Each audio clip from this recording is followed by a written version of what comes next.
Hey Kelsey, the next thing we want to talk about is how to create content. Our startup founders are really, really busy, and this is the last thing they want to do, and their team members frequently get perplexed as to how to create content. We have some easy tips. Absolutely. And, there's no reason to be intimidated by this process because there's a lot of great shortcuts you can use.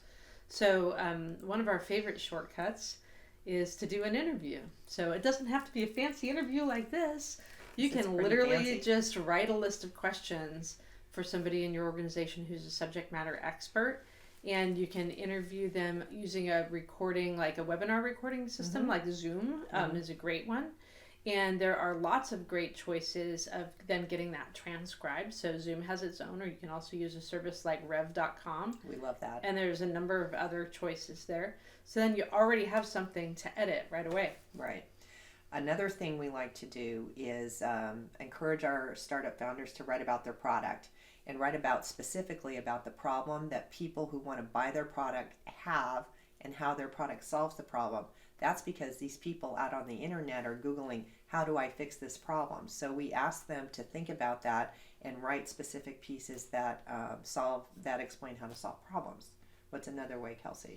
Another thing we really like is case studies. So if you liked the idea of the interviews, you can write some questions, and we actually have a checklist on this about questions that you can ask a happy customer, and then you can transcribe that and make that into a case study, which can be used both by your sales team and on your website. Yeah, throughout your website. And those are really good validation points that will tell people researching your company that you are legit. Another very important source of content is awards. So as you're out there marketing your product, definitely look through all of the possible awards that you can apply for. Kelsey and I love to do this. Even the ones that are kind of pay to play, that's okay. We don't mind dumb awards because it's really nice. It's good sources of content. It's great on your website. Trade shows. Trade shows are great fodder for content. So first of all, social media, there's loads of pictures, loads of opportunities to just take Tons snaps. of interaction. But you can write articles beforehand saying that you're going to be there and maybe give people top things to do in Chicago or wherever it is you're going. You could also then, one of our real favorites that always gets a lot of traction is seen and heard around the show. Because Absolutely. people who weren't there will want to know what the hot topics were. Yeah.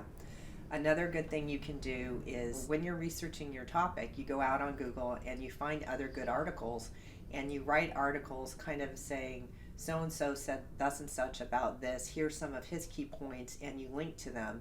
And people love this. It's called inbound links. Inbound SEO is very good for them and their site, and they'll be appreciative. They don't consider it stealing it at all as long as you cite your source. And bonus tip, like then when you go to push that piece of content out via social media, you can mention them, tell the guy, and they'll be excited and they'll share it too because they're getting that mention. And sometimes they repost it on their site, and the circle of life just goes around and around and around, and it's really good.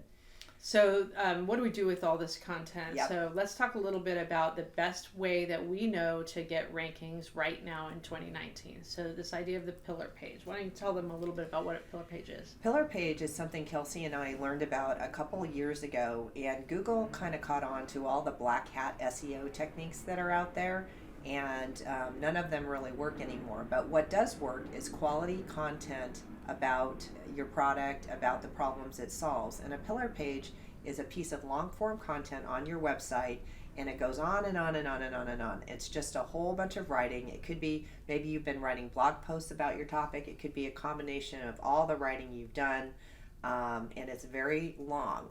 And what it's using keywords that are appropriate in your industry, highly placed, and it has certain things that are good for SEO, and we needn't go into the details. You can definitely Google it, but there's title tags, H1 headers, all this kind of stuff that if you lay it out the right way, it signals to Google that you're an expert in this particular topic. The key about that, though, Right. is it's not just the one piece. So it's all of the other pieces of content that link to it. Yeah.